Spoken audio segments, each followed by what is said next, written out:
In 401 BC, a mercenary army of 10,000 Greeks found itself in a challenging situation. A Persian prince hired the Greeks to fight his older brother for the throne of the kingdom of Persia. The problem was that this prince was killed early in the war. The Greek mercenaries' hopes of getting rich were dashed, and they found themselves hundreds of kilometers from home in hostile territory on the banks of the Euphrates River in present-day Iraq. Despite the problematic opening conditions, they managed to escape by an arduous and adventurous journey. Many returned home safely. But the reason we even know of this story is that one of the commanders of the Greek mercenary army was an Athenian named Xenophon, who later became a well-known politician, historian, and author, some of whose books have survived to the present day, and this includes Anabasis, The Journey of the 10,000, which tells the story of himself and his troops. It is considered a kind of true historical Odyssey story. Now, why am I, a scientist and a psychonaut, but not an historian, relaying this story? Because one of the strangest stories that Xenophon describes takes place in the last part of their journey home. Near the Black Sea, the Greeks arrive in an abandoned village looking for something to eat, and this is how Xenophon describes what happened. Now, for the most part, there was nothing here which they found strange, but the swarms of bees in the area were numerous, and the soldiers who ate of the honey all went off their heads and suffered from vomiting and diarrhea, and not one of them could stand up, but those who had eaten a little were like people exceedingly drunk, while those who had eaten a great deal seemed like crazy or even in some cases dying men. So they lay there in great numbers as though the army had suffered a defeat, and great despondency prevailed.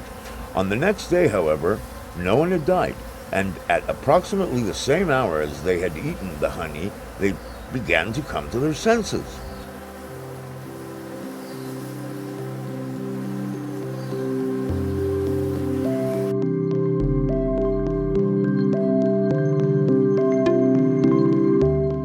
This testimony from Xenophon from more than 2,500 years ago is the earliest documentation of a unique phenomenon known as mad honey.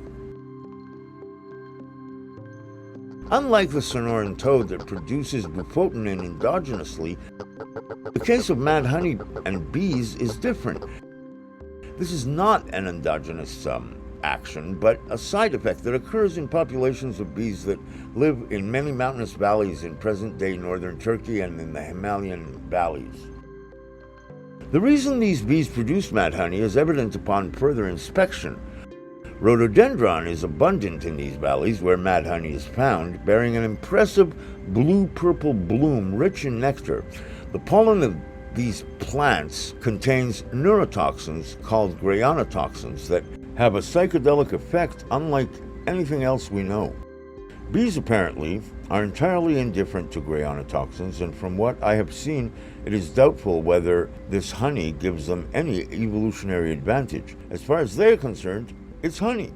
As far as we're concerned, it's yo.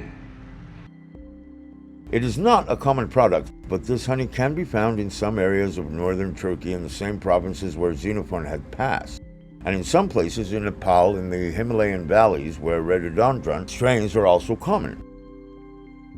There's another extraordinary historical story related to mad honey. In 65 BCE, about 350 years after Xenophon's ordeal, the Roman general Pompey the Great, returned from a campaign of conquest in the Levant, and on his way back to Rome decided to take care of a small and stubborn kingdom called Pontus that sat along the shores of the Black Sea. Pontus was headed by a cunning king named Mithridates, whom the Romans had failed to defeat over 2 previous campaigns. This time it seemed like it would be a different story, until the Roman army came across a cache of honey and rushed to savor it. You guessed it. It was mad honey that was left there on purpose, and this may be the source of the phrase honey trap. About an hour after consuming the honey, the Roman legionnaires started swaying, and then the army of Mithridates arrived, and the remnants of Pompey's army were forced to retreat tooth and nail. To this day, this incident is one of the rare examples in history of successful military use of state-altering compounds.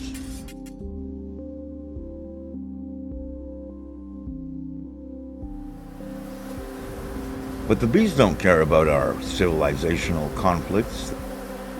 They just do their job and make honey.